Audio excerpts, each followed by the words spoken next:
Hi friends, రైతులకు నమస్కారం. మీరు చూస్తున్నది మెకడోమియా అండి. అప్రోచ్ గ్రాఫ్టింగ్ చేసాం. ఇది approach grafting 3 type of trial చేసాం. ఎలా ఉంటుందో చూద్దాం. రౌండ్ గారు కట్ చేయండి. అంటున్నాయండి, బాగా చూస్తుందా? కనపడుతుందా? పేపర్ పీసిందా? ఈ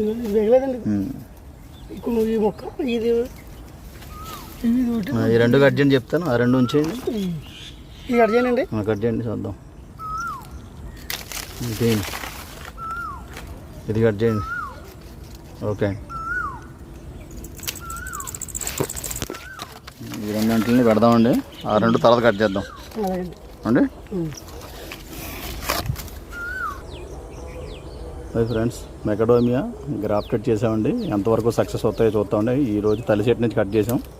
ఈ మళ్ళీ బ్యాగ్లో పెట్టి పాలు హౌస్లో పెట్టి చూస్తామండి. చెక్ చేసిన తర్వాత మళ్ళీ చెప్తాను ఎలా ఉన్నదని. ఇది మెకడోమియా అప్రోచ్ గ్రాఫ్టింగ్. ఇది సప్తగిరి నర్సరీ దుర్గారావు.